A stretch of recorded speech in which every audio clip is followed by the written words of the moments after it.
12,000 தொழிலாளர்களை ஒரு நிறுவனம் ஒரு இமெயிலில் வேலையை விட்டு தூக்கியிருக்கான். இந்த மாதிரி வேலையை விட்டு தூக்கும்போது அரசாங்கம் அதில் தலையிடணுமா வேண்டாமா? இந்த மாதிரி வெளியேற்றப்பட்ட தொழிலாளர்கள் அவங்க முன்னாடி என்ன சட்ட வாய்ப்பு இருக்குது, அவங்க வேலையை காப்பாற்றிக்கிறதுக்கு என்ன பண்ணணும், அதை தான் நம்ம இன்றைக்கி இந்த வீடியோவில் பார்க்க போகிறோம். Welcome to Rahul's POV. ஒரு சின்ன கற்பனை. காலங்காத்தால நல்லா தூங்கிட்டு இருக்கீங்க.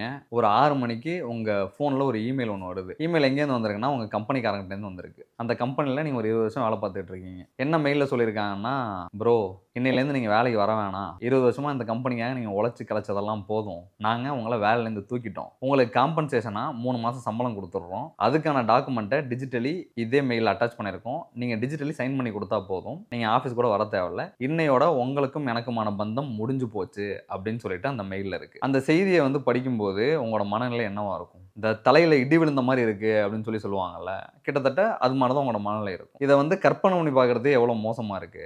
இந்த சம்பவம் இந்தியாவில் கிட்டத்தட்ட 12,000 தொழிலாளர்கள் நடந்திருக்கு. ஓவர் நைட்ல ஒரே ஒரு மெயிலை போட்டு 12,000 தொழிலாளர்களை ஒரு நிறுவனம் வேலையை விட்டு தூக்கியிருக்காங்க. அந்த நிறுவனம் ஆரக்கிள். டோட்டலா இந்தியாவில் 30,000 தொழிலாளர்கள் அந்த ஆரக்கிள் நிறுவனத்தில் வேலை பார்க்குறாங்க.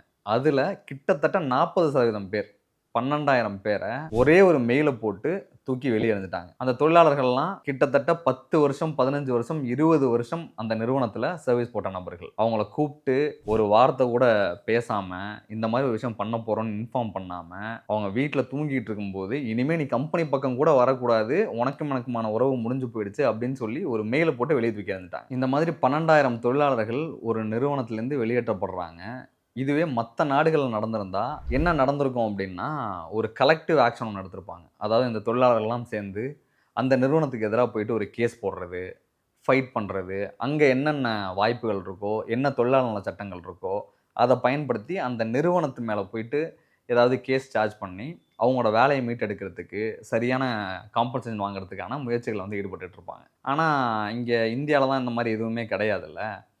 அதனால் வெளியேற்றப்பட்ட தொழிலாளர்கள்லாம் என்ன பண்ணிகிட்டு இருக்காங்கன்னா, ஒவ்வொருத்தரும் அவங்களோட கஷ்டங்களை சோஷியல் மீடியாவில் உட்காந்து அழுதுகிட்டு இருக்காங்க.